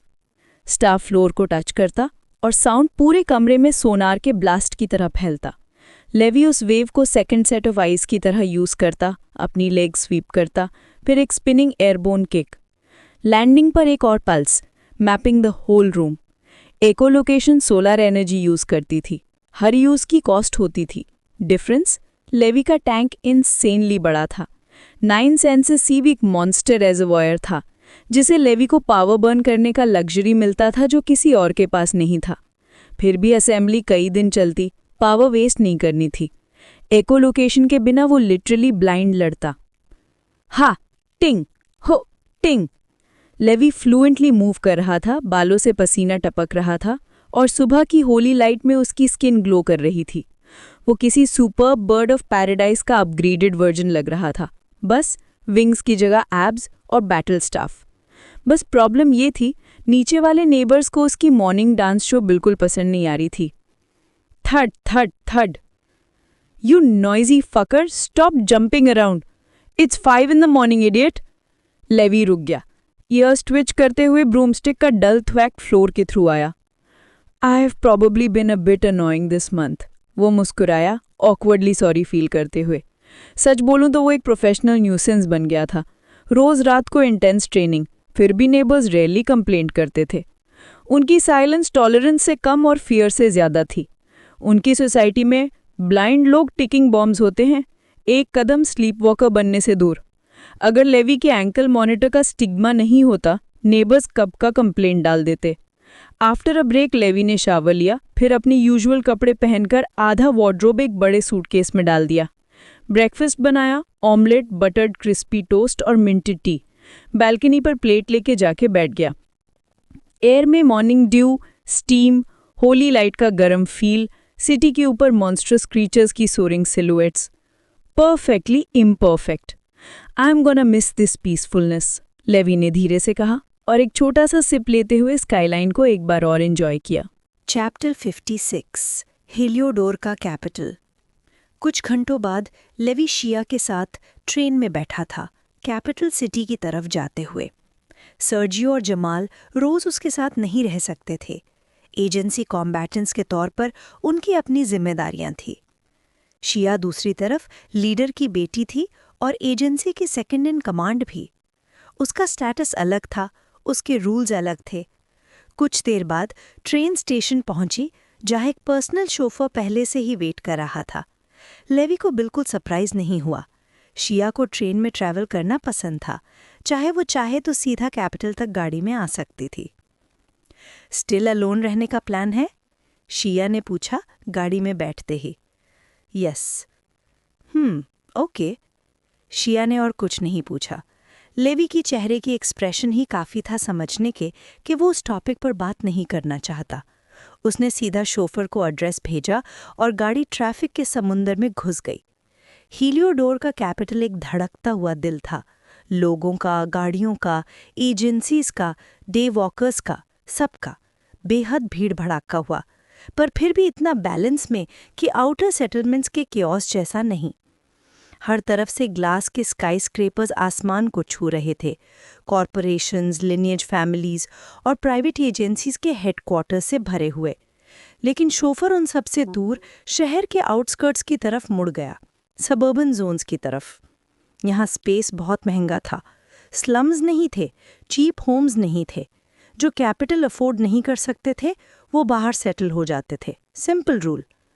ज़्यादा देर नहीं लगी और गाड़ी एक गेटेड रेजिडेंशियल ब्लॉक के सामने रुक गई। करीब 100 अपार्टमेंट्स 4 स्क्वायर बिल्डिंग्स में। अपटाउन विलाज और साउथ साइड कॉम्प्लेक्सेस के कंपैरिजन में ये बॉटम टियर हाउसिंग माना जाता है, लेकिन कैपिटल के बाहर के एरिया से 5 गुना महंगा। गेट पर पहुंच गए। शोफर बोला, thanks for the lift. Levi ने रिस्पेक्टफुली सर हिलाकर बाहर निकलने लगा, पर शिया ने उसका हाथ हल्का सा पकड़ा। मुझे तुम्हें अपार्टमेंट तक छोड़ने दोगे? लेवी ने मुस्कुराते हुए सर हिला दिया। मैं तुम्हारा ऑलरेडी बहुत टाइम ले चुका हूं और नहीं छीन सकता। वो जानता था कि लास्ट 2 महीनों में शिया ने रोज 5 घंटे उसको ट्रेन किया। उसके पास बहुत इंपॉर्टेंट रिस्पॉन्सिबिलिटीज थी, फिर भी वो आती रही। इससे ज्यादा कैरेक्टर कौन दिखाता? इस तरह मत सोचो, शिया ने ग्रीन किया। मुझे मजा आया तुम्हें ट्रेन करके। ब्लाइंड डे वॉकर को ट्रेन करूंगी ये कभी सोचा नहीं था, और डिसअपॉइंटमेंट भी नहीं हुई। आई एम ग्लैड, लेवी हंसा। अगर सच में रीपे करना चाहते हो तो असेंबली में थोड़ा धमाका कर देना। शिया की आंखें थोड़ी नैरो हुईं। स्पेशली मेंटिस के छोटे भाई डिमिट्रिस को, सुना है वो भी साइन अप कर रहा है। मेंटिस ने क्या किया तुम्हारे साथ? लेवी ने भौएं उठाकर पूछा। लंबी स्टोरी है, पर वो आदमी मुझे बिल्कुल पसंद नहीं। शिया ने क्लिक किया। उसका भाई बोलते हैं सनस्ट्राइक एजेंसी का राइजिंग टैलेंट है। मुझे डाउट है वो कोई अच्छा होगा। वेल, देखते हैं क्या होता है, कोई प्रॉमिस नहीं। लेवी ने व्राई स्माइल दिया। वो शिया का पर्सनल वेंडेटा कैरी करने नहीं आया था, लेकिन अगर डिमिट्रिस ने पंगा लिया तो वो ही रुकने वाला नहीं था। टेक केयर, कल हम सब तुम्हें चीयर करेंगे। शिया ने हल्का सा किस ब्लो किया और ड्राइव करके चली गई, जानती हुई कि वो देख नहीं सकता। पर लेवी के सेंसिटिव ईयर्स ने वो सॉफ्ट जेस्चर सुन लिया और वो हंसी दबाता हुआ रेजिडेंशियल कॉम्प्लेक्स में चला गया। गेट पर उसका न्यूरल लेंस स्कैन हुआ। पहले का रेजिडेंट होने की वजह से बिना सवाल जवाब के एंट्री मिल गई। कुछ मिनट बाद वो अपने अंकल रॉब के पुराने अपार्टमेंट के सामने खड़ा था। 2 बार नॉक किया, कोई जवाब नहीं। उसने अंदर की आवाज पर ध्यान दिया, कुछ नहीं। वो स्पेयर की से दरवाजा खोल दिया। क्लिक। जैसे ही दरवाजा खुला, सड़ी हुई कचरे और अल्कोहल की स्मेल ने उसके सेंसेस को अटैक किया। लेवी ने तुरंत नाक बंद की। क्या गंदा हाल है, मुझे पहले आना चाहिए था ये साफ करने। लेवी ने मर्मर किया, वॉइस से एक मैपिंग पल्स भेजते हुए। 1 सेकंड में पूरा अपार्टमेंट उसके दिमाग में स्केच हो गया। छोटा, भीड़ भड़ा हुआ, कचरे से पटा हुआ। लेकिन सबसे ज्यादा उसका चेहरा तब कैसा हो गया जब उसने ब्रोकन फर्नीचर देखा। साय, काश सब कुछ अलग होता। वो धीरे से बोला, अंदर घुसते हुए। दरवाजा बंद कर दिया। लेवी ने स्लीव्स रोल की और काम शुरू कर दिया। ये अपार्टमेंट अंकल रॉब का नहीं था, असल में उसके पेरेंट्स का था। जैसे तमारा का फ्लैट, दोनों इनहेरिटेंस का हिस्सा जो लेवी और आर्थर को मिला था उनकी डेथ के बाद। अगर अंकल रॉब गैम्बलर ना होते तो शायद उनके पेरेंट्स उसके लिए भी कुछ छोड़ते, पर उन्हें पता था कि वो सब कसीनों में गायब हो जाएगा। उन्होंने कभी सोचा भी नहीं था कि वो इतनी जल्दी मर जाएंगे और रॉब को बच्चों का गार्जियन और एस्टेट ट्रस्टी बना देंगे, जब तक कि लेवी सोसाइटी के न्यू रूल के हिसाब से 16 का नहीं हो जाता। सच बोलें तो रॉब ने कोशिश की थी। उनकी डेथ ने उसको कुछ अरसा सोबर रखा। उसने घर साफ किया, बच्चों का ख्याल रखा, लेवी की आई सर्जरीज पर एक पैसा नहीं बचाया। वो फेल गई, पर किसी ने नहीं कहा कि उसने ट्राई नहीं किया। फिर भी कॉन्सिक्वेंसेस का डंडा कभी लूप्ड नहीं होता। रॉब की एडिक्शन वापस आ गई, डेट्स बढ़ गए, और ये नॉर्मल लोन्स नहीं थे, ये शार्क्स थे। जब उन्हें पता चला कि रॉब के पास इनहेरिटेंस का एक्सेस है, वो आ टपके। रॉब ने बच्चों से परमिशन मांगी प्रॉपर्टीज बेचने की। लीगल रूल के हिसाब से बिना उनके कंसेंट के वो कुछ नहीं बेच सकता था। लेवी सिर्फ 11 साल का था, बिल्कुल भोला। उसने सिर्फ एक ही चीज चाही, अपने अंकल को बचाना, तो उसने हाँ बोल दिया। प्रॉपर्टीज बेच दी गईं, डेट्स चुका दिए गए, सब खुश। गलत। रॉब और ज्यादा रिलैप्स हो गया। वेलफेयर चेक्स तक पर नजर डालना शुरू कर दिया। इस जमाने में एडिक्शन से लड़ना मुश्किल था। नाइट क्रॉलर सपनों में गिल्ट को मारते रहते थे। लेवी नहीं जानता कि रॉब को मैनिपुलेट किया गया या वो खुद टूट गया। उसे फर्क नहीं पड़ता था। 15 साल की उम्र में लेवी आर्थर के साथ टमारा के अपार्टमेंट में शिफ्ट हो गए। वो जानते थे कि अगर वहां रहे तो उनका फ्यूचर बर्बाद हो जाएगा। उस दिन के बाद से उन्होंने रॉब से कोई कांटेक्ट नहीं रखा, जब तक कि वो खुद को सही नहीं करता। दुख की बात, जब लेवी ने उसे कांटेक्ट करना चाहा, रॉब ऑलरेडी गायब था। Calls unanswered, no leads, no sightings. इस दुनिया में गायब हो जाना मरने से आसान था। लेवी दिस होप करता था कि वो जिंदा हो। उसके पास ढूंढने का कोई सीरियस तरीका नहीं था। कुछ घंटों की कड़ी मेहनत और एस्ट्रा एआई की हेल्प के बाद अपार्टमेंट साफ हो चुका था। कचरा गायब, टूटी फर्नीचर बाहर। लेवी ने 2 बार क्लैप किया, साउंड वेव से स्कैन किया। साफ, खाली। This will do for now, वो धीरे से बोला। उसने दूसरी बार क्विक शावर लिया और बाहर आते ही उसने एक जाइगैंटिक ह्यूमनॉइड राइनो को अपनी तरफ आते देखा। उसका पूरा बॉडी चमकते हुए क्रिस्टलाइन रॉक से बना लग रहा था, जैसे कोई जेमस्टोन का आर्मर्ड स्टैचू। उसका एक कर्व्ड हॉर्न अंदर की तरफ मुड़ गया था, जैसे अपने आप को ही पियर्स करने की कोशिश करे। उसकी स्पिरिचुअल ऑरा इतनी वेल कंटेन थी कि लगभग कुछ लीक ही नहीं हो रहा था। लेवी की आंखें हल्की सी नैरो हुईं और उसने ट्रबल के लिए प्रिपेयर किया। पर फिर, हेलो देयर चाइल्ड, राइनो ने पोलाइट स्माइल के साथ ग्रीट किया। हेलो, लेवी ने ऑकवर्ड वेव किया। क्या तुम मुझे इस रीजन के कॉन्ट्रैक्ट रिचुअल असेंबली की तरफ डायरेक्शन दे सकते हो? राइनो ने एम्बैरेस्ड ग्रिन के साथ पूछा। मैं डायरेक्शंस में बहुत ही खराब हूँ। तो मैं सही रास्ते पर ही था। बहुत बहुत शुक्रिया। राइनो रिस्पेक्टफुली सर झुकाकर आगे चल दिया जब तक वो लेवी के स्पिरिचुअल फील्ड से गायब नहीं हो गया। उसे नहीं पता क्या कि कॉन्ट्रैक्ट सीरियल नंबर से असेंबली एक्सेस होता है, और नाइट क्रॉलर्स हमेशा से इतने पोलाइट होते थे क्या? एशक्राल जैसे मॉन्स्टर्स के साथ जो कुछ उसने सहा था उसे याद आया और वो ड्राई हंसी हंसा। वाओ, देखो एक यूनिकॉर्न मिल गया। लेवी ने साई किया। कोई तो बहुत लकी होगा जिसको ये पार्टनर मिलेगा, मेरे unlike. I think I heard someone bitching. Chapter 57 the recruitment office, English version. अचानक लेवी के पीछे एशकराल की मिलीशियस आवाज घूम उठी। जब लेवी पलटा, उसने देखा वो छोटा सा क्रीचर अपनी नन्ही विंग्स फड़फड़ा रहा था। उसकी इकलौती आंख गुस्से से बिल्कुल पतली हो गई थी। गलत सुना तुमने, लेवी ने खांसी की, तुरंत टॉपिक बदलते हुए। असेंबली में सिर्फ आधा दिन बचा है। तुम्हें लगता है मैं सेकंड एबिलिटी अभी अनलॉक करूं? कर सकता है तू, पर यूज नहीं कर पाएगा, एशकराल ने थकान भरी आवाज में जवाब दिया। भूल मत, उनकी नज़र में तो डे वॉकर नहीं है, और फिलहाल यही बेस्ट है। लेवी ने सोचा, एबिलिटी अनलॉक करना इमरजेंसीज में काम आ सकता था, पर फिर उसके दिमाग में एक चीज आई। वो नॉन डे वॉकर से लड़ने जा रहा था। कुछ स्ट्रांग हो सकते थे, पर वो एक डे वॉकर था। क्या उसे सिविलियंस को हैंडल करने के लिए सेकंड एबिलिटी की जरूरत थी? ये सोचकर उसे शर्म आ गई। I am already signed up, so I have got nothing to lose, Levi ने अपने आप से कहा, अपने जज्बात को स्टेडी करते हुए। एको लोकेशन ही काफ़ी है। अगर फिर भी हार गया तो मतलब मुझे इम्प्रूव होना है, चीट्स कलेक्ट नहीं। एशकराल ने बस एक मुस्कान दी और कुछ नहीं बोला। नेक्स्ट मॉर्निंग लेवी ने अपनी प्रेपरेशंस फाइनलाइज कर ली, ब्रेकफास्ट किया और बिना किसी को बुलाए सीधा टैक्सी लेकर रिक्रूटमेंट सेंटर की तरफ निकल पड़ा। उसके पास बस उसका स्मूथ ब्लैक मेटालिक स्टाफ था और एक बैकपैक जिसमें असेंशियल्स। कल उसने आर्थर को कॉल किया था। लॉर्ड इड्रिस अभी तक उसका ट्रेनिंग खत्म नहीं कर रहे थे। आर्थर ने कहा था कि वो असेंबली पर ही मिलेंगे। लेवी सिर्फ सिंपैथेटिक स्माइल दे सकता था। उसे सोचना भी नहीं था कि आर्थर किस तरह की ट्रेनिंग हेल झेल रहा होगा। 15 मिनट में टैक्सी रुक गई। आगे एक ह्यूज क्राउड खड़ा था, 14 से लेकर 26 साल तक के कैंडिडेट्स। 3 लंबी लाइनें एक मॉडेस्ट गवर्नमेंट ऑफिस के सामने बनती जा रही थी, रिक्रूटमेंट सेंटर। यही डे वॉकर बनने के रास्ते का पहला चेक पॉइंट था। यूजुअली ऑलमोस्ट सारे यंग लोग क्वालिफाई कर जाते थे क्योंकि रिक्वायरमेंट ज़्यादा स्ट्रिक्ट नहीं थी।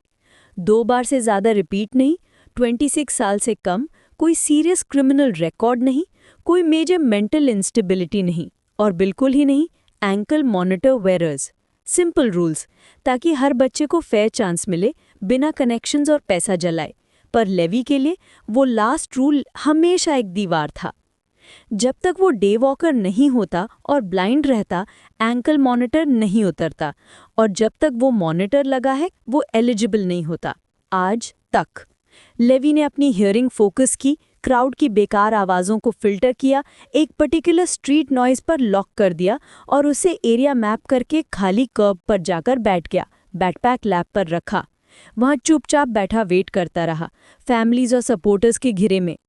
रिक्रूटमेंट प्रोसेस मैक्सिमम 2 घंटे का होता था। 3 रिक्रूटर्स और न्यूरल एंड स्कैनिंग की वजह से सब फास्ट होता था। बस डिवाइस स्कैन करो, पब्लिक रिकॉर्ड्स वेरीफाई करो, सब सही तो कैंडिडेट सीधा 16 एजेस सेंचुरी भेज दिया जाता। लेवी एंड मोमेंट का वेट कर रहा था। जैसे जैसे विंडो क्लोज होती, उतने कम लोग, उतनी कम नज़र। आर्थर के बाद लाइनेज कैंडिडेट्स प्राइवेटली प्रोसेस होते थे और टेक्निकली लेवी भी लाइनेज स्पॉन्सर्ड था। शिया ने अपने लेवल पर बहुत एफर्ट लगाया था ताकि दोनों भाइयों को रिक्रूटमेंट में शील्ड किया जा सके। आखिर लाइनें गायब हो गईं। ज़्यादातर एप्लीकेंट्स एक्सेप्ट होकर सेंचुरी की तरफ चले गए, कुछ एक्साइटमेंट में, कुछ डर में, कुछ रिजेक्ट हुए, वहीं से चुपचाप चले गए। Moment of truth. लेवी ने गहरी सांस ली और खड़ा हो गया।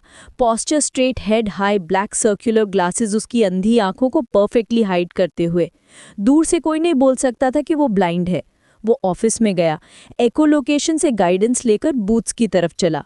2 बूथ्स बंद हो चुके थे, सिर्फ सेंट्रल वाला खुला था। लेवी आगे बढ़ा और पोलाइट स्माइल दिया। I'd like to participate in the contract ritual assembly. Recruiter एक बुजुर्ग आदमी था, सफ़ेद बियर्ड, गहरी रिंकल्स और एक बॉल्ड पैच जो वो हेयर स्टाइल से छुपाने की बेकार कोशिश कर रहा था, फिर भी हार्श लाइट्स में चमक रहा था। नेम? आदमी ने इम्पेशेंट टोन में पूछा। वो ऑलमोस्ट शिफ्ट खत्म कर चुका था, बस कॉफ़ी ज्वाइन करने ही जा रहा था, तभी लेवी आ टपका। लेवी ने तुरंत उसकी आवाज़ पहचान ली। यही वो रिक्रूटर थे जिन्होंने पिछले साल आर्थर के साथ उसे बाहर फेंक दिया था, पर लेवी ने एक्सप्रेशन चेंज नहीं होने दिया। Levy Larsen. रिक्रूटर रुक गया। नाम ने उसकी मेमोरी में कुछ ट्रिगर किया। Is this your second attempt? No. I C.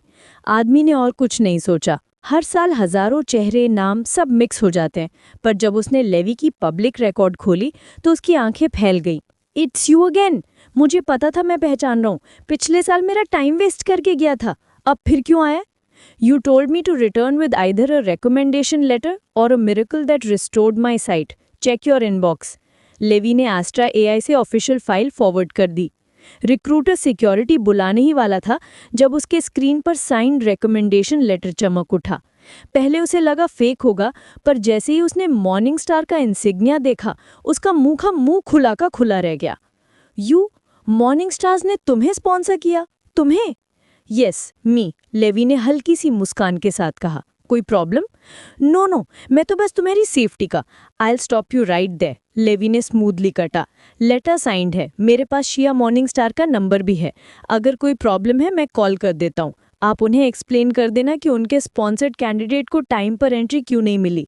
No, miss शिया को तकलीफ देने की ज़रूरत नहीं है। रिक्रूटर तुरंत सीधा हो गया, पसीना निकालते हुए। उसने तुरंत लेवी की एप्लीकेशन अप्रूव की और कॉपी उसके इनबॉक्स में भेज दी। लेवी ने एस्ट्रा से वो लेटर अलाउड रीड करवाया, कंफर्म किया और सीधा सोलर एजेस सैंक्चुरी की तरफ चला गया। रिक्रूटर उसके पीछे देखता रह गया, कंफ्यूज्ड कि अथॉरिटीज को कॉल करे या मॉर्निंग स्टार फैमिली में किसी को टिप दे। रिवॉर्ड भी मिल सकता था, थोड़ा क्लाउड भी मिल जाता। फिर उसने लंबे सांस लिए। लेटर लेजिट था, बाकी जो होगा उसका मैटर नहीं।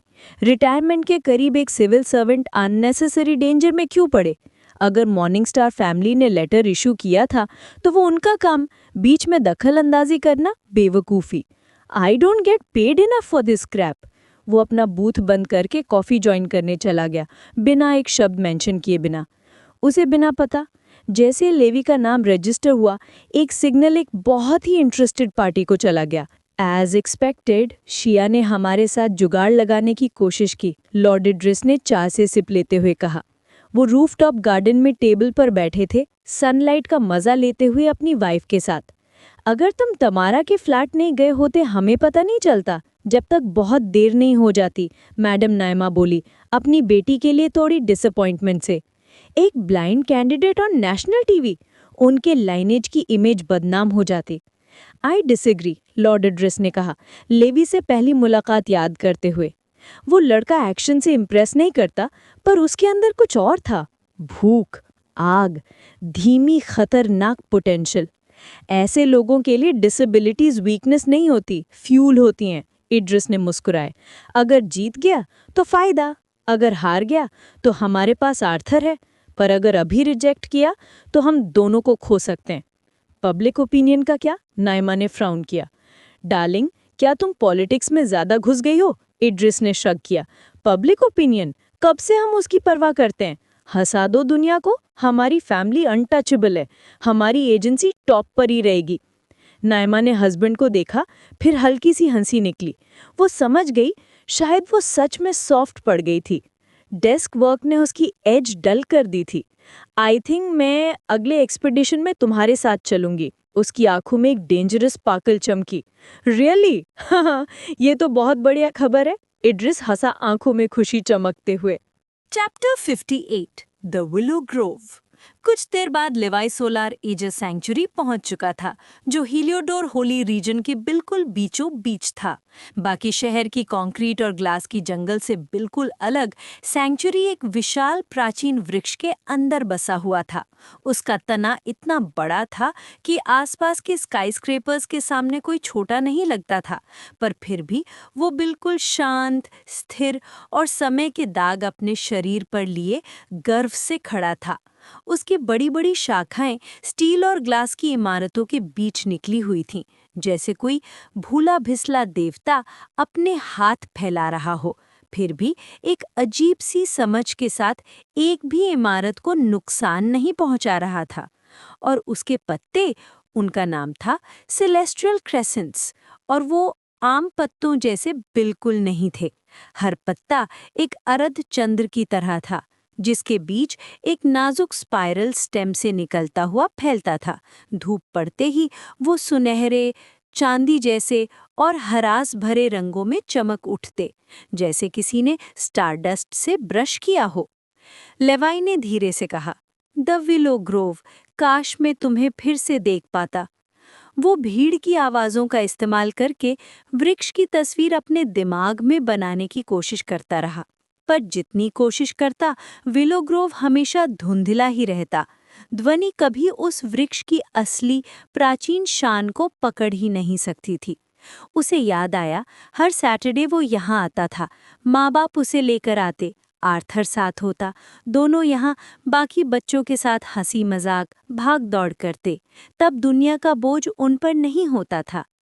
लेवाई के लिए वो वृक्ष पवित्र था, सिर्फ एक लैंडमार्क नहीं, लेकिन वही वजह थी कि ये रीजन अभी तक बहता हुआ था, एक पूरी सदी के बाद भी। अगर हीलियोडोर एक जीवित शरीर होता, विलो ग्रोव उसका दिल होता, और अगर कभी वो दिल रुक जाए, तो जो हेवनली लाइट पिलर शहर के ऊपर चमकता है, वो गुस्से में भड़क उठेगा, उसकी एक तेज चमक में पूरा सहार राख बन जाएगा।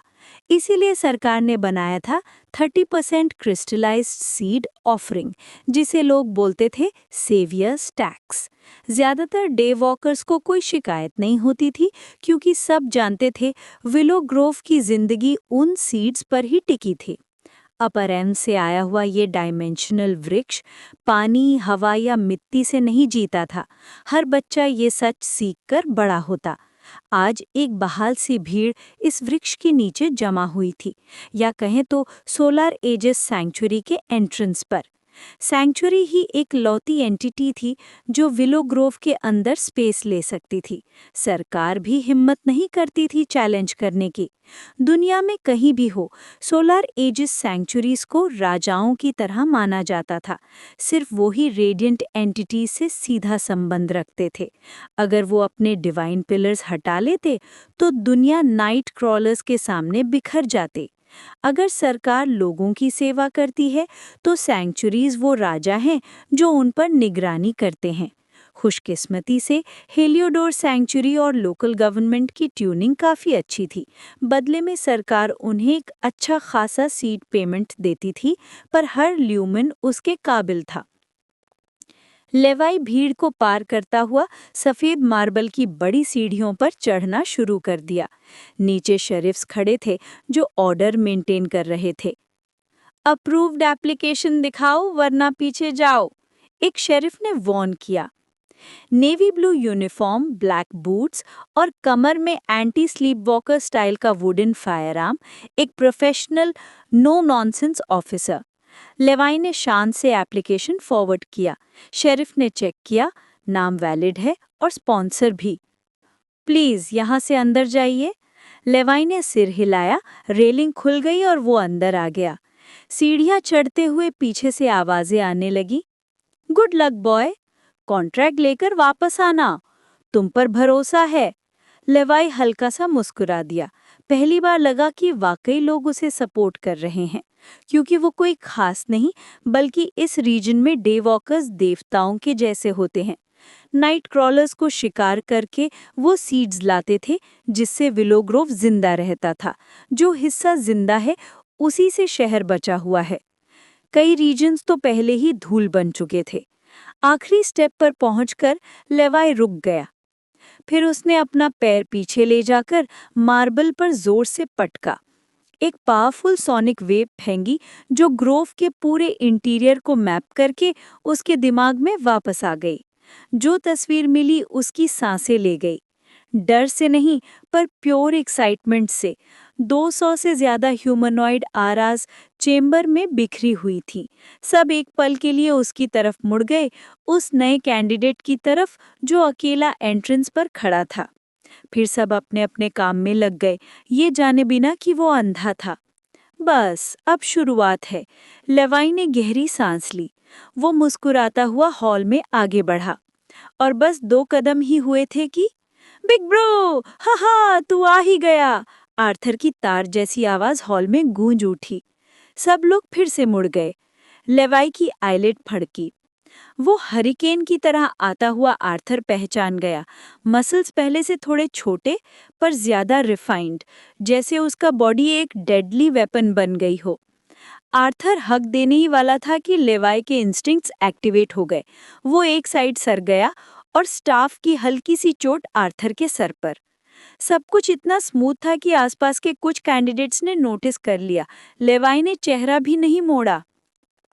यार थोड़ा धीरे, ये सेक्रेट जगह है, दोनों को बाहर फेंक देंगे। अरे सॉरी, बस तुम्हारी याद आ गई। आर्थर ने मुस्कुरा दिया, फिस्ट बम टैप किया। मेरी भी। घर बिल्कुल चुप था। हाँ, ऑब्वियसली मैं हूँ ही प्रेजेंस का स्टार। हाँ पता है, अगर लेवाई की आंखें होती तो वो उन्हें इतना रोल करता कि आवाज आ जाती। आर्थर ने वास्तव में ब्लड हंटर्स एजेंसी को उल्टा करके रख दिया होगा। लाउड, ड्रामेटिक और अपनाई। चल तुझे अपने नए दोस्तों से मिलवाता हूँ। आर्थर खींच ले गया। They walk toward a small group. Spiral staircase के नीचे बैठा हुआ था। विलो ग्रोव के अंदर ऊपर के फ्लोर्स में सैंक्चुरी के क्वार्टर्स थे। बीच में एक फ्लोटिंग वुडन प्लेटफॉर्म इल्थोरियन स्क्रिप्ट से भरा हुआ आर्केन ग्लो के साथ धीरे धीरे होवर करता था। पूरा इंटीरियर ट्री और मार्बल का एक परफेक्ट फ्यूजन था। Cosy, serene, ancient. आर्थर ने प्राउडली अनाउंस किया, ये मेरा बड़ा भाई लेवाय है। सामने 3 लोग थे, 2 लड़कियां, 1 लड़का। Melissa, tall, violet head, gothic look, black leather jacket, skull boots. पहली ब्लड हंटर्स की candidate, high potential. Ryan, Arthur का नया दोस्त, शिया का छोटा brother. Long legged, underfed energy bomb. Tech punk outfit, bright red hair, golden eyes, pure chaos embodiment. Hello, Levi ने कहा। Thanks for taking care of my brother. You're welcome. वो काफी हद तक, बस तुम समझ जाओ। मेलिसा हंसी। रायन ने हाथ मिलाते हुए बोला, आर्थर इतना हाइप कर रहा था कि सोचा तुम मुझसे 2 गुना बड़े होगे। अच्छा है नहीं हो, एक ही काफी है। आर्थर ने मसल्स फ्लेक्स किए। फिर Ryan, overexcited adrenaline junkie ने हैरोइंग फॉरेस्ट वाली एडवेंचर की तारीफ की। तुम लोग वैसे मरने वाले थे पता है, और तुम लोग की जान में जान तब आई होगी ना। बहुत जेलस हो यार। लेवाई के दिमाग में ये वियर्ड लोग कहाँ से आ जाते हैं। और तब एक नर्म आवाज आई, नमस्ते, मैं हौडा उमारी हूँ, पर आप मुझे मॉन्क जोजो बुला सकते हैं। बॉल्ड, रोब्ड, सेरीन मॉन्क, जिसका सर धूप में मिरर जैसा चमक रहा था। लेवाई ने पहचान लिया आर्थर ने जिम वाली लड़की का जिक्र किया था। आर्थर ने फुल एम्बैरेसमेंट लेवल एंथुजियाज्म में कंफर्म भी कर दिया, पर जोजो ने आर्थर को बुरा सुनाया। आर्थर ने जवाब में डिस्प्ले मोड ऑन कर दिया। फिर जोजो ने उसका क्लाउन लेवल मिमिक्री कर दी, और आर्थर फिर से चाइल्डिश। हॉल में लोग उनकी स्टुपिडिटी देख रहे थे, और लेवाई का कंपोज्ड इमेज क्रैक। ही विस्पर्ड, मेरी गलती थी उसे अकेले छोड़ना। मेलिसा और रायन उन दोनों क्लाउन्स को जुदा करने की कोशिश कर रहे थे, और उन 4 मिनट में ही पूरी गैदरिंग उन्हें लेबल कर चुकी थी। ये वो ग्रुप है, द वियर्डोज। लेवाई चुपचाप खड़ा रहा उन सब की हरकतें सुनते हुए, और अचानक वो हल्की सी हंसी रोक नहीं पाया। मैं अंधा हूँ, डे वॉकर बनने की कोशिश में ये तीनों पागल मेरे दोस्त बन रहे हैं, और मैं उनसे कम पागल नहीं हूँ। सच में, birds of the same further कैसे मिल ही जाते हैं। ये सब शोर शराबा किस बात का है? ऊपर से एक जबरदस्त दबदबा भरी आवाज हॉल के अंदर गूंज उठी, और एक पल में पूरा हॉल चुप हो गया। सबकी नजरें एक ही जगह टिक गईं। एक तंदुरुस्त सख्त चेहरे वाला आदमी जो 50 के आसपास लग रहा था, धीरे धीरे लकड़ी के प्लेटफॉर्म पर उतर रहा था। वो पुरानी घिसी पिटी day walker ceremonial grey coat पहने था, और उसकी कमर से एक पुराना सन सिजल वाला एम्यूलेट लटक रहा था, जैसे किसी बुजुर्ग योद्धा की निशानी हो। उसके बाजू बड़ी ताकतवर छाती के ऊपर क्रॉस थे। कपड़े पुराने थे, लेकिन आदमी खुद वेल केप्ट लग रहा था। सुनहरी बाल, जिन्हें चांदी की लकीरों ने घेर रखा था, पीछे बंधे थे। उसकी ओशन ब्लू आंखें कैंडिडेट को ऐसे जमा कर देख रही थी जैसे सांस लेना भी जुर्म हो। शिट, इस साल का इंस्ट्रक्टर सर सेरेफिस है। सीधे हो जाओ और बिल्कुल बोलना मत। रायन ने हिचकी दबाते हुए कहा, और एकदम सीधे खड़े हो गए, बिल्कुल नए रिक्रूट की तरह। आर्थर और जोजो ने भी अपनी बकवास छोड़ दी और सीधे हो गए। कौन है ये? लेवी ने धीरे से पूछा। उसका ध्यान पूरा उस आदमी के स्पिरिचुअल ऑरा पर जमा हुआ था। उसे ये पता था कि किसी का भी कॉन्ट्रैक्टेड नाइट क्रॉलर यहाँ दिखाई नहीं दे रहा होगा। विलो ग्रोव के स्पिरिचुअल ब्रिज के अंदर वो आ ही नहीं सकते। यहाँ बस उनका फिजिकल या वेपन फॉर्म अलाउड था। ये सेरेफिस वेन है, रायन ने कहा, सेंटर का सबसे रूथलेस और सबसे टफ इंस्ट्रक्टर। डे वॉकर होना उसके लिए कोई मजाक नहीं, एक पवित्र कसम जैसा है। असेंबली को वो एक फिल्टर मशीन की तरह यूज करता है। जो उसके काबिल ना हो, वो सीधे आउट। ओह, लेवी ने भौं चढ़ाई। वो जानता था कि हर इंस्ट्रक्टर अपनी असेंबली का वर्जन थोड़ा बहुत चेंज करता है, पर इतनी बदकिस्मती की उम्मीद नहीं थी। मैंने सुना है पिछली बार उसके अंडर सिर्फ 7 फाइनल ट्रायल तक पहुंचे थे, लेकिन उन 7 को साइन कर लिया गया था। 100% सक्सेस रेट। ओह, आई सी। लेवी का एक्सप्रेशन सख्त हो गया। ये अच्छा नहीं है, बिल्कुल भी अच्छा नहीं है। वो पहले ही ब्लाइंड होने की वजह से एक्स्ट्रा रेजिस्टेंस के लिए तैयार था, पर सेरेफिस जैसे इंस्ट्रक्टर के अंदर गिरना तो जैसे किस्मत का थप्पड़ था। ऊपर प्लेटफॉर्म पर इंस्ट्रक्टर सेरेफिस रेलिंग तक आया, हाथ हल्का सा टिकाए और नीचे खड़े कैंडिडेट्स को ऐसे देखने लगा जैसे उन्हें तोड़कर फिर से बनाना उसका शौक हो। पूरे हॉल में मौत जैसी खामोशी छा गई। कोई उसकी आंखों में आंखें मिलाने की हिम्मत नहीं कर रहा था। मुझे फर्क नहीं पड़ता कि तुम टॉप एजेंसीज के स्पॉन्सर हो या लिनिएज फैमिलीज के पेट से निकले हो। इस जगह कदम रखते तुम्हारी जिंदगियां अब मेरी हो गई हैं, समझे? यस सर, हॉल यूनिसन में गरजा। सेरेफिस ने ज़बान क्लिक की, शायद किसी की गलती का इंतजार कर रहा था ताकि वो उसे उधर ही तोड़ दे, पर सब एकदम परफेक्ट थे। आई एम इंस्ट्रक्टर सेरेफिस वेन और मुझे इस साल की असेंबली को ओवरसी करने के लिए भेजा गया है, क्योंकि पिछले कुछ सालों में यहाँ से जो कचरा बाहर आ रहा था वो अनएक्सेप्टेबल है। उसकी मुस्कुराहट धूप में जमती हुई बर्फ जैसी थी, ठंडी, कातिल। ट्रायल सेम रहेंगे, पर मैंने कुछ मीठी ट्विस्ट ऐड की हैं, वीकलिंग्स को जल्दी निकालने के लिए। पूरे रूम में अनईजी गल्प सुनाई दिए। सबको पता है कि असेंबली 5 ट्रायल्स में डिवाइडेड है, 7 दिन के अंदर। उसने एक पेन जैसा डिवाइस उठाया और हवा में फ्लिक किया। ऊपर 5 मैसिव होलोग्राफिक स्क्रीन्स चमक उठीं। Trial of light affinity, trial of physicality, trial of spirituality, trial of intelligence, trial of combat. फिर एक छठी स्क्रीन बनी, लीडर बोर्ड। हर ट्रायल के बेसिस पर तुम्हें पॉइंट्स मिलेंगे। 0 स्कोर, सीधा एलिमिनेशन। हॉल में स्ट्रेस की हवा चल पड़ी। लाइट अफिनिटी का ट्रायल डिसेबल कैंडिडेट्स के लिए बिल्कुल नाइटमेयर था, और किसी ने इस बात का एहसास किया। मैं गया। लेवी के होंठ फड़फड़ाए। ये नया रूल उसके लिए तो डेथ सेंटेंस था। इधर टीवी ब्रॉडकास्ट देख रहे शिया, सर्जियो और जमाल का चेहरा सफेद पड़ गया। लेवी तो शुरू से ही डूम्ड है, जमाल ने सर मसल कर कहा। ये बदकिस्मती उसका पीछा क्यों नहीं छोड़ती? शिया गुस्से से बोली। वापस हॉल में। ट्रायल्स के बाद तुम्हारा रिजल्ट फाइनल होगा। सेरेफिस ने ताली बजाई। लाइन लगाओ और विलो ग्रोव डायमेंशनल मिरर में एंटर करो। एक्सपीरियंस कैंडिडेट्स बिना टाइम वेस्ट किए बड़े सर्कुलर मिरर की तरफ चले। सरफेस रिपल हुई, वो उसमें घुल गए। बाकी एक एक करके अंदर गए। लेवी की ग्रुप की बारी आ गई। बस अब लाठ मारेंगे। आर्थर हंसा लेवी को आगे धक्का देते हुए। उसको बिल्कुल अंदाजा नहीं था कि लेवी के अंदर अभी क्या तूफान चल रहा था। मिरर के उस पार वो एक फ्लोटिंग लैंड स्लैब पर आ गए। न स्काई, न सन, न स्टार्स, बस एक बड़ी आर्टिफिशियल वाइट सन और चारों तरफ अनंत मिस्ट और रंगों का वॉइड।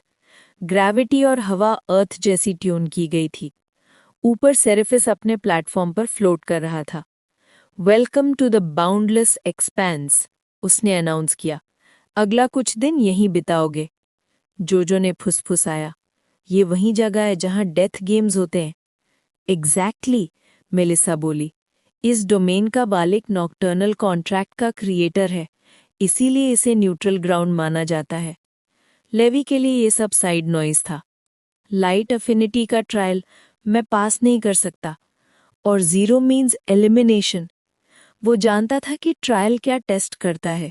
डिवाइन लाइट रेजिस्टेंस, एक प्योर ऑक्यूलर टेस्ट। और लेवी के पास आंखें ही नहीं थी।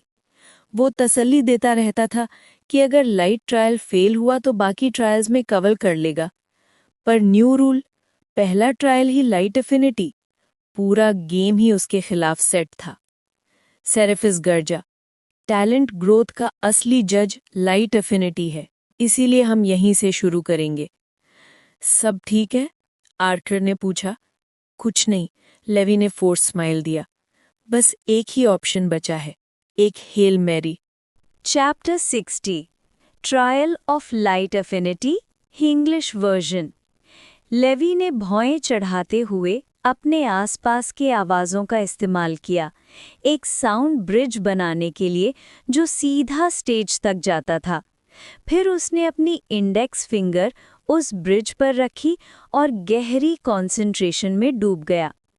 ये टेक्निक वो पिछले 1 महीने से रिफाइन कर रहा था, एक ऐसी कला जिससे वो साउंड वेव्स को उनके सबसे छोटे, सबसे नाजुक दरारों तक महसूस कर सकता था और फिर उनकी स्ट्रक्चर को रीबिल्ड कर सकता था, और एक लेयर पर एक लेयर जुड़ती जाती थी।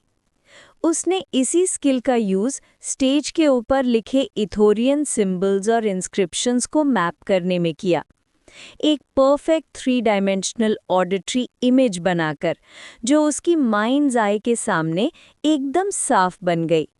फिर वो उन लिखावटों को एनालाइज करने लगा, बेचैनी से कोई तरीका ढूंढते हुए कि जिससे ट्रायल को आई बेस्ड लाइट रेजिस्टेंस से मोड़कर बॉडी एंड्योरेंस टेस्ट में बदला जा सके।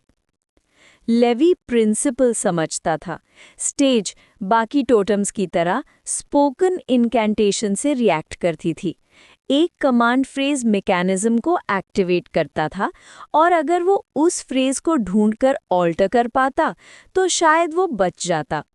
रिस्क हाई था, काफ़ी कॉम्प्लेक्स भी, पर लेवी के लिए अनफेमिलियर बिल्कुल नहीं। कम ऑन, याद कर मॉम के टेक्स्ट बुक्स, उसने खुद से कहा। इथोरियन एक इंटरकनेक्टेड लैंग्वेज है, एक छोटी सी चेंज पूरे ट्रायल का आउटकम बदल सकती है। बस मुझे इनकैंटेशन फ्रेम और उसके सपोर्टिंग अटरेंसेस ढूंढने हैं। ये कोई जल्दी खत्म होने वाला काम नहीं था। हर incantation millions of random meaningless inscriptions के पीछे छुपा होता था, जैसे एक डेंस जंगल में एक ही असली पहचान वाला पेड़ हो। टोटम की सिक्योरिटी 99.9% सिंबल्स का कोई काम नहीं होता, सिर्फ कैमोफ्लाज। इसीलिए डेवॉकर्स अपने इनकैंटेशंस विस्पर में बोलते हैं ताकि कोई और डिकोड न कर ले। इनकैंटेशंस एक ओपन सिस्टम थे, जो लैंग्वेज जानता था, उसका प्रोनंसिएशन सही कर लेता था, वो उसे यूज़ कर सकता था। और जहाँ तक लेवी को पता था कि स्टेज आईज और बॉडी दोनों एफिनिटी टेस्ट कर सकती है, ये कोई सीक्रेट नहीं। कुछ इंस्ट्रक्टर्स दोनों टेस्ट करते, बाकी सिर्फ आई टेस्ट लेते, बॉडी टेस्ट ग्रैंग ट्रेनिंग सेंटर के लिए छोड़ देते।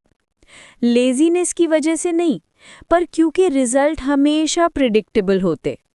आंखें लाइट अब्जॉर्ब करती हैं, फोटो रिसेप्टर सेल्स इसी काम के लिए बनी होती हैं। स्किन ज़्यादातर लाइट रिफ्लेक्ट करती है, सिर्फ कम वेवलेंथ अब्जॉर्ब करती है। अगर कैंडिडेट का आई स्कोर SS हो तो बॉडी यूजुअली A या इससे नीचे होता है 99.99% केसेस में। इसीलिए बॉडी टेस्ट को पॉइंटलेस समझा जाता था। फिर भी लेवी के लिए यही एक लाइफलाइन थी।